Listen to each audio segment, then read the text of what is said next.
So in today's video, we're going to be discussing why you should follow your natural instinct, right? We call it the DNA tug, the old school pickup guys.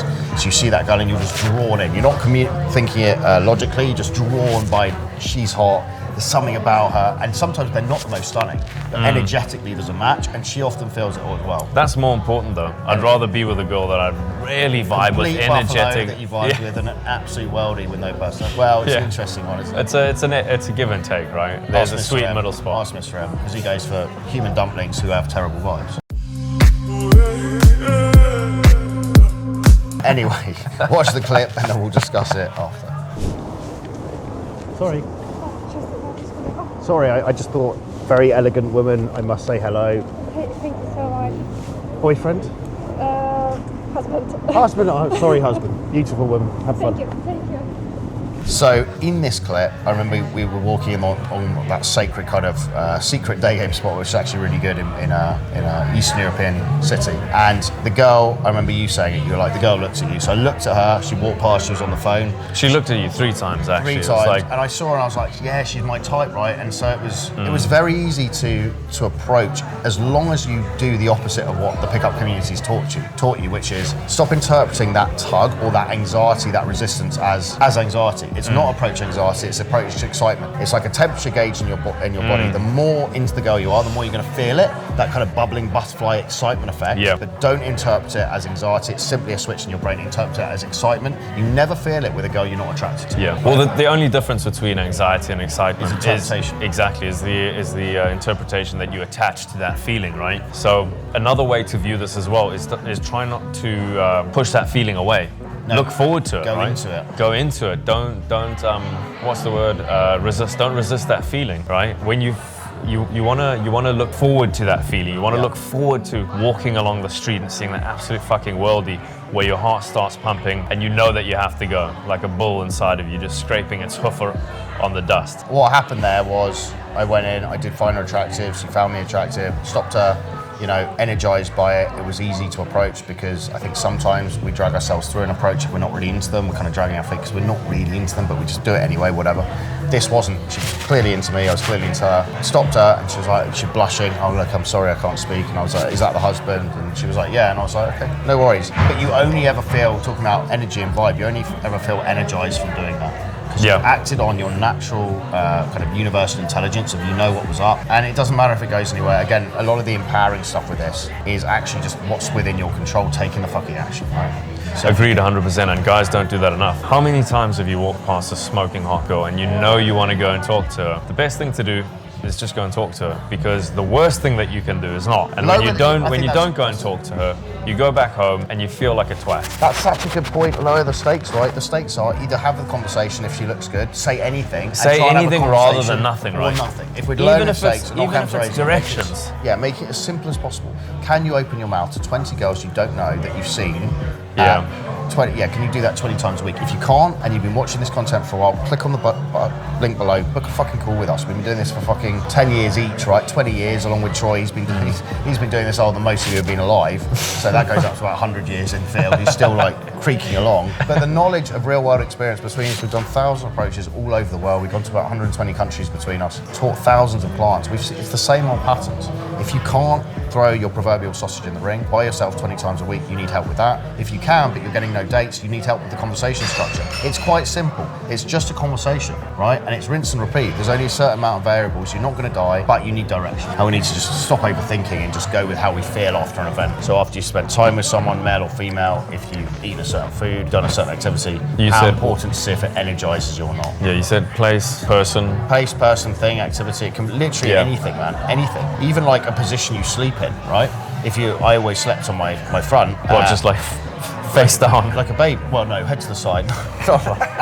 Not like just Polish nose popping me up like a little Your parents cocktail. had to get you like a massage table just so you like could a sleep. Cocktail umbrella popping No, no, it was head to the side, like a toddler, like this. And then I started getting really bad back pain, and the guy was like, right, you can either sleep on your back, or you can sleep on your side with a pillow wedged between your knees. And that helped. Every time I slept on my back, I'd wake up feeling like I slept the same. It improved my sleep quality across both things, but when I slept on my back, I felt exhausted the next day. Side felt incredibly energized. So it can be applied to anything. Always be so aware, especially with like, we've been finding it funny recently, but you go get the sugary treat, and then you're like, ooh, like your brain's like, ooh, I won, yes. And then an hour later, you're like slumped over in the chair like, The baklava. I need to Baklava and Cinnabons. How important is energy? Like how I think it's everything, man. I don't think people speak about it enough, especially in a dating context. They always go, oh, you know, do your values align? Do your attachment styles align? It's nothing to do with that. It's, are you energized by that person's being, right?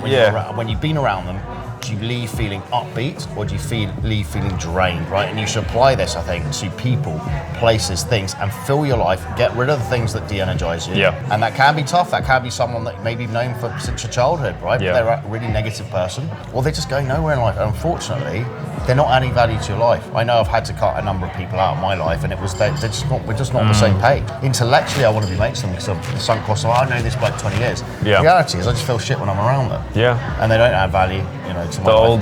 The older I've got, the more I've become in tune with that. Actually thinking to myself, what do I actually like doing? Who do I actually enjoy spending time with, you know? But not even that, I'd say even a step further. So instead of intellectually thinking that, just thinking, right, am I energized after that thing or the experience, without even labeling it like or dislike, am I energized? That's what I mean, like, do I feel energized by that or thing? down, right? Or de-energized, right? It's so important to remember that, and it's so important. You make a really good point with relation to dating. It's so important because you could be on a date with a hypothetically like worldly girl. We've all done that though. That's the worst and then thing ever. You just know on the date it's not a good combination, and you're selling yourself to the devil to try every trick in the book to get her to come home with you, and it's just. And you feel drained, like man. you feel like a weasel afterwards. Almost, you just feel almost feel like you've done something wrong, but it's gone against your energy, right? Your vibe of like what the true kind of knowledge and belief is. Well, yeah, I guess one could say you're not listening to the superconscious. You're superconscious, you're super intelligence, and you're going against that. Where's Watson before, you know, he sort of went off the rails? Not went off the rails, but, you know. The ego took over. Yeah, he had a lot of good content, and one thing that he said that deeply resonated with me was just listen to your conscious. If you feel good after doing something, do more of it. If you feel bad after doing something, do less of it. Regret as your guideline as well, because some things are fast feeling good, but then you feel guilty later. Yeah. So if you down 2 pints, you might feel good at the time, but afterwards there's the universal karmic debt, he calls it, of feeling like shit. Yeah. Right? Yeah. But if you go and hit the gym, you're never going to feel bad after that unless you injure yourself. Or if you go on a date with a girl you're really into energetically, you're never going to feel bad after that. Or if you spend time with anyone where you feel like you're just on the same page, you're only going to feel upbeat, right? So listening to that is so important, isn't it? Agreed. And again, the brain's going to trick you because there's certain things that we've been conditioned to think we want, or certain narratives that sound very good to our brain, that it sounds cool. Like I remember telling you about cigars. I always wanted to like cigars. Whenever I had it, I'm like, what the fuck is this piece of shit? Yeah, just didn't like it. The image of me in a suit and a cigar was like, oh, I'm a gangster. But the reality is, it just made me feel shit, got a headache, had to leave the premises, watery eyes. Oh, sorry, guys, got to go home now. Fuck, a cigar seed off Tusk, he's become soft. Don't tell them. But listen to the vibe you get. Guys will preferably battle with this for years rather than basically, Why do you fast think track. Is it an ego thing? Fast track fear thing? I think it's a little bit of both. I think it's fear and ego, but guys, the Figo. I mean, guys that we've worked with, you know, they've battled with us for 2 or 3 years. They come and work with us on a weekend, you know, Thursday through to Sunday. We then hold them accountable. Within a few months, they have a better dating life than they've ever had, right? Very small investment of time. You also feel incredibly empowered because you're able to navigate the world and not be embarrassed by like the fact you can't speak to a girl or clam up and be awkward, because you've got an abundance mentality. There's millions and millions of women out there. You're used to throwing your shot. You're used to vibing, having fun, being playful, being an energy lifter, being the center of fun. That's a trained skill. And suddenly you're just enjoying your fucking life. And when you fill it with these linchpin things like working out every day, fasting a bit, being around good people, you know, having fun as a mindset to everything, but also talking to hot women, which is your job as a man to do. They're not just going to come and talk to you unless you're a celebrity, which if you're watching this, you're probably not. Then you live a fucking good life. It's the simple things, isn't it? Agreed. And a lot of guys that we work with end up reshaping their whole life, right? They start taking risks in other areas of life. They move countries. They start that business that they always wanted to fucking start. Point. So many clients that we've worked with have just reshaped their whole life, right? Because this you know, it's most man's greatest fear, isn't it, talking to a hot girl sober? as soon as you can do the really accomplish that, tough thing, then immediately on a subconscious level, you're telling yourself, I can do all this other stuff as well. and we consistently have guys from special forces from around the world or military from around the world who still say, I prefer to go into gunfire than have to I find approach. that crazy, yeah. I it's don't nuts. know, because at the beginning it is terrifying. Yeah. But it is a learnt skill, and you come to us, you do 100 reps with us, suddenly it's less scary. You do 500 reps with us, suddenly you're in a very confident category of guy because you've just trained the skill. It's confidence is simply situational competence. You put Les doing this, who's done thousands of reps, he's very confident, even if he's had a massive break, right? Because he's seeing someone. But if you put him on, say, a ski slope, he's not very confident because he can't, I'm assuming he can't ski. No, I actually can't. Oh, fuck about it. You can't play drums. Right? No, I'm terrible at drums, yeah. So you're going to feel unconfident. It's No, not for rocket sure. science, right? So you just go and do the reps. The quicker you can get to 100, the better. The quicker you can get to 200, 300, 500 reps. You don't give a fuck anymore. No. It's desensitization, and you get better. You fail forward. You're always failing at a How high cool level. is that thought process, though? From someone not being able to approach Yeah. to being completely socially just on fire. We've seen They it. don't We've have seen it any with so- we've anxiety seen and it they with can so go many up to clients. anyone they want to. The girl sitting at the bar, girl sitting over there, girl walking down the street, girl in the cafe, girl in the supermarket, and just have a very confident conversation. It's a learned skill, and I You feel like promise you feel it's one of the best feelings on the world in the world. It's one of the highest ROI skill sets as well. The ability to charm, influence, persuade all starts with being able to face your friend and approach that hot girl on the street. We'll see you in the next video.